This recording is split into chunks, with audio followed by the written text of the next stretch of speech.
Hello and welcome to Mythical Meeples. Today I'll be unboxing Boarding Patrol Tyranids. With the release of Arks of Omen, we were introduced to a new way of playing Warhammer 40,000 boarding actions. With this came the release of several boarding trolls, one for each faction. Within Boarding Patrol Tyranids, we get 15 miniatures. One of these is a Broodlord. We get 8 Genestealers and 6 Tyranid Warriors. Let's look inside the box. So within the box we get several instruction booklets, one for the Broodlord, one for the Tyranid Warriors, and one for the Genestealers. We get some 50mm bases for the Tyranid Warriors, get some 25mm bases for the Genestealers, and there's another one in there for the Broodlord. So you can see the sprue for the Broodlord, and then lots of sprues for the Tyranid Warriors, so 2 lots of 3, and then 2 lots of 2 for the Genestealers. And as you can see, you've got the final base at the bottom there. Let's have a look at the Genestealers first. So here we can see the instruction book for the Genestealers. So the basic build, you just attach the legs to the bodies. You've then got different head variants you can attach. And then you've got a few different arms that you can attach as well, along with some infestation nodes. Yeah. So it folds out like this. So yeah, you can see the different arms you can do. Got claws, front claws or scything talons. And then you've got back claws as well. You've got a few different options you can attach. And then yeah, as mentioned, you've got a few different things you can do, like adding toxin sacks, and you've got the little rippers as well. So here's the sprue for the Genestealers. So this dates back to 2004, so it's nearly 20 years old at this point. You can see Genestealers are still quite detailed. You've got all the ribs, you've got sort of carapace on the back there. You can see all the folds in the sort of skin. So for an old kit, they are quite detailed. Here you can make out the parts of the tentacle. And you've got a few different head options as well. So you've got the planar heads, or you've got those with sort of special biomorphs as well.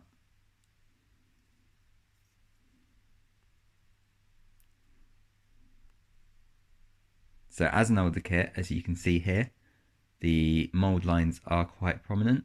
So whilst these are easy to build, you'll have a lot more time spent cleaning them up. You can really see on the arms here, you've got quite prominent mould lines.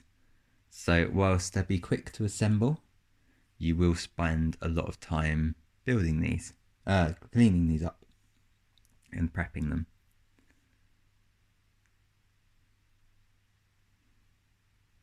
Next up, we'll take a look at the Broodlord. So, like the Genestealers, the Broodlord is very easy to assemble.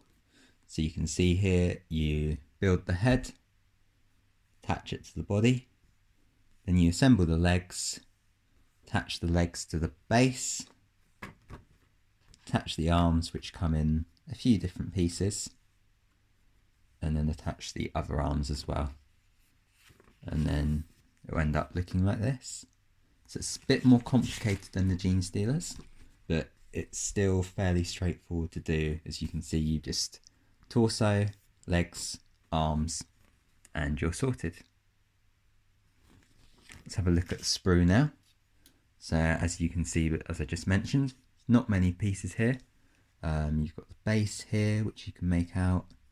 You've got the body. So this is really detailed. So if we think back to Genestealers, I'll grab the sprue in a second. You can see so much more detailing on the leg and the arms. So whereas the legs before were sort of flat bar the bits in between, you can actually see the muscles, and they're more prominent here as well, especially on the arms.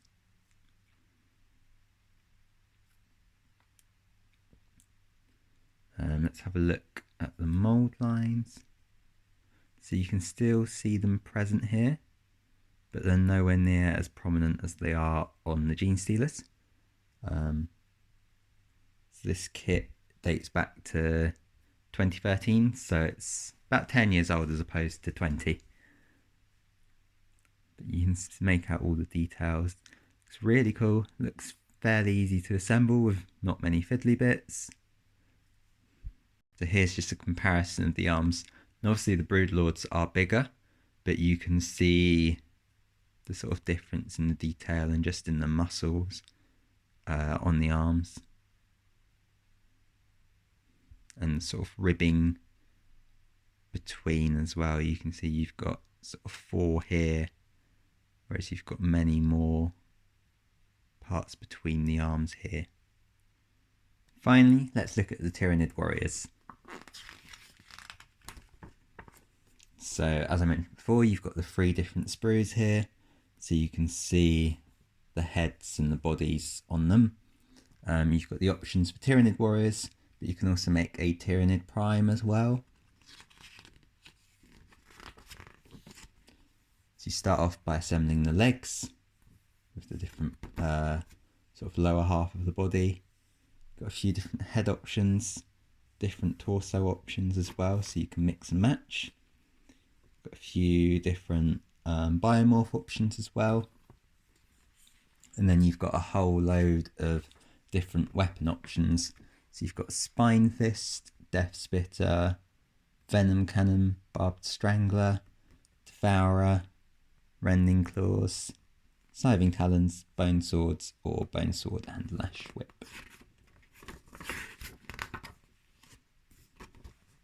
And then you just stick whichever arms you want on. You've got a few options as well with the biomorphs, so you've got Toxin Sacs or Adrenal Glands. So yeah, you build the torso, build the head, build the legs, stick them together, and then you stick your weapons on. And the Tyranid Prime is pretty much the same. You've got a slightly different torso option, you've got a different tail option, and then you've got the same weapon options available to you. So let's look at the sprue.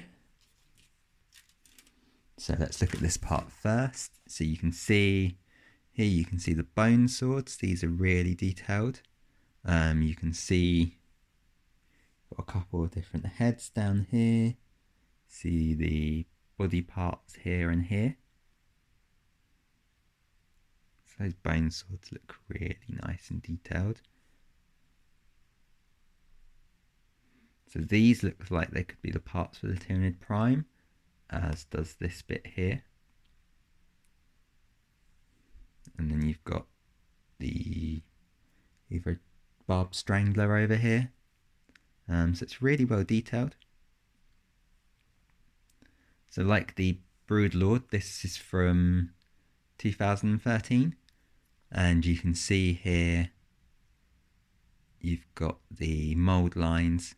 So but they're not as prominent as the Genestealers, so be a bit longer to build again, but they should be quite easy to clean up, especially on pieces like the head, where you're not going to get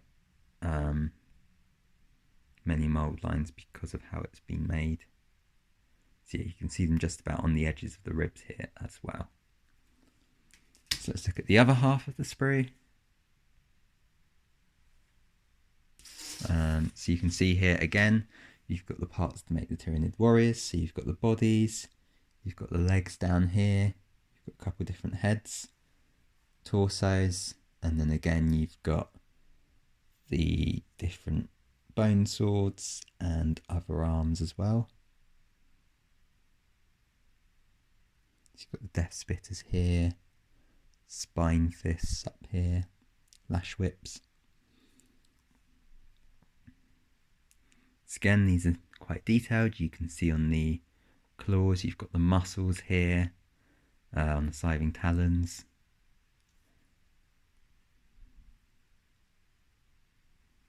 These are really cool looking kits. Really looking forward to building these. And it'd be interesting to see how they compare to the older Tyranid Warriors in scale.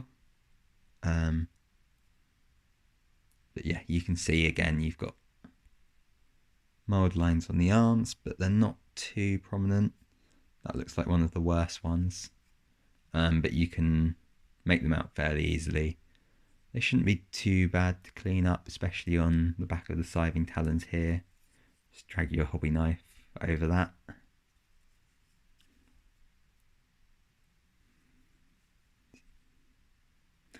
So thank you for watching. I hope you enjoyed this video.